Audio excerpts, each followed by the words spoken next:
Ladies and gentlemen, today is a special day. Hit it.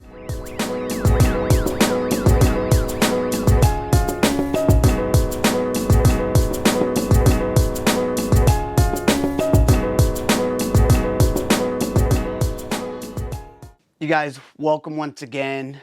My name is Non El Boricua, and this is a very special episode where I really want to be able to share with you guys something really special that came and it was ready. And I want to say thank you to my team. If you don't know what this is, man, working at this brand called Nike, we have various awards. I think you see a couple behind me, but this award is special. This award marks 20 years at the brand, and they title it the Marathoner. And for me, it's a really honor to be able to have this opportunity to be able to share with you guys a couple thoughts that I have actually working at this brand for the amount of time that I have. One of the first things that I have to say, I want to say thank you to my baseball coach. I'm not going to name names because I don't know if you're still around, but I want to say thank you for cutting me from the baseball team and having me realize that ultimately my end goal was to be here at this company that I work for now, which is Nike. I'm honored because of the fact that I knew one day, and I asked God, give me the opportunity to work for a company where it's talking about the cultura, it's talking about sports, and it's all about the people, and that's something that I really appreciate. I want to say thank you to my lovely wife. I want to say thank you to my two boys, because you guys are the reason that why I'm here for as long as I've been here. Fun fact, I did walk away from the company, but as far as consecutive active years, it's actually 20 years, but I did start back in October of '97. But as many know my story, I moved on to go and do music and, venture some other companies, but ultimately came back here to Nike to have the opportunity. I want to say thank you again to Lisa Murphy. She was the first manager that I had at Nike Town Beverly Hills, which she actually was like, hey, sign on the dotted line at the bottom, put a couple references, when can you start? It was then that I had the chance to meet leaders like Darla Vaughn, leaders like Bill Spigner, leaders like, Matt Rambo, who was one of my supervisors, also Raul Ramirez. Brother, I appreciate you for who you are. And, then it was just a team. Edgar, James, John Hamm, right? Bill, Fred, Oscar, Seth, the whole squad, and of course the legendary man himself, Mr. Garrett Carter, my brother. I love you. So it's been a journey, and I really appreciate Nike Town LA for kind of kickstarting where I'm at today.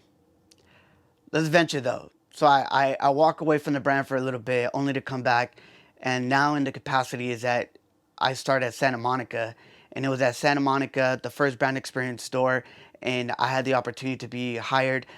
Kim Calhoun, who she kind of seeked me out, Jeff, and then we had Karen, Berto, Malcolm, Richard, Ernesto, Oliver. I'm forgetting a few people. Diana, James, Jasmine. Oh my God, Lauren, Anthony, and Dre, Mandy.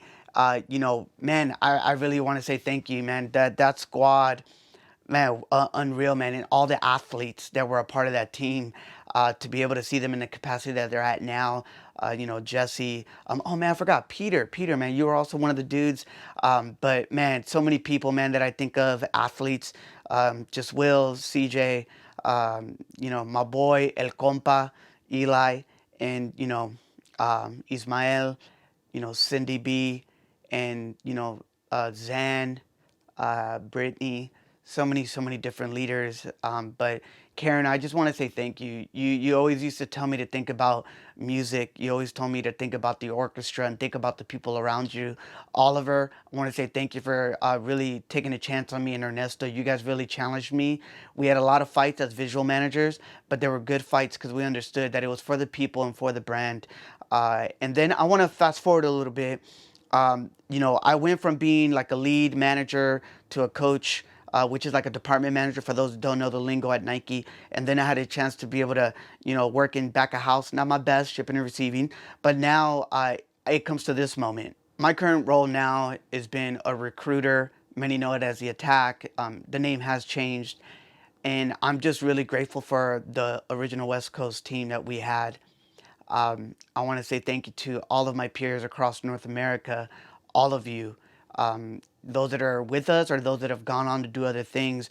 But it was really this talent of people that came from Nike Direct, from retail, and then work in a capacity of recruiting and finding talent. I don't have a background in HR. I don't have education in business, human resources. I don't. My bachelor's, my degree is in theology. But one thing that I've understood is that, not to make this super faith here, but I believe that the ultimate example of the best recruiter ever was Jesus himself in those first 12 disciples, where it was really just learning how to empower them and teach them and utilize their skills and talents to the job at hand. We know that's a famous story, from being fishers of men to fishers of people. And I think for me, that was the example going into this role as a recruiter. And I'm really grateful for Jen Longbine. I'm grateful for Ben O'Reilly. And I'm grateful for my boss, Mia. I really, really appreciate you. Man, I just really appreciate you. You've really invested in the work that I've done here in Los Angeles. I want to say a special shout out to Kelly, Mel, Marguerite, Dentrell, D'Lo, Daryl, Najia. Those are my West Coast people that did this recruiting work. I want to say thank you guys. And then, of course, Andrea, Trent, MB, Dwight, man, everyone on the, I'll throw the names up. But the whole point here is I just want to say thank you. It's a long road. But one of the things that I always want to leave with you is this: please remember, master the fundamentals. Like, master the craft that's in front of you here and now. And look to be able to each one, teach one. My boy Allo taught me that. And that was one of the key things that I believe in. If you want longevity in any company, you got to make sure that you always master the fundamentals, do the work that's in front of you, master it, and then be able to teach others. The other thing is that be a sponge, be a student of the game, be a student of the craft. I think for me, when we think about the Maxims, it was really getting to the next level of like, how can I learn more? But then also the last one is remember the man. Bill Bowerman, co-founder of Nike, his last name is German. It stands for Builderman. And for me, that's all I've ever wanted to do, is to build others. No matter male, female, I just want to build you up. I want to see you win. As one of my mentors told me, my success is your success. So I just want to say thank you for each and every one of you that have been on this journey with me at Nike. Look, I don't have it all. I am not a perfect leader. I'm constantly learning. There's a lot of different things and challenges that come at hand. But I want to just say thank you to all the amazing, talented, skilled storytellers. My boy Chris, my boy Hickman, Shay, Allo. Like, all of you guys have been some really skilled storytellers in my life. And I want to say thank you. And I also want to say thank you to my whole recruiting, AKA Attack Squad. I want to say thank you to all my Nike Direct family. I want to say thank you to the city of Los Angeles. I want to say thank you to my family. And I want to leave you guys with this, man, before we close it out. Nelson Ferris, who is my favorite, longest tenured Nike employee, the only longest tenured Nike employee, but the chief storyteller at the brand, said the following quote: "Stay hungry, always learn, always be aware, always be excited, and to always look at the opportunities to experiment and discover new adventures." Here's my question: what are you doing to continually discover and build a legacy in your career, in your community, and in your family, and most importantly, for yourself? Thank you guys so much, man. I love you. And 20 years. Let's get it. Another 20.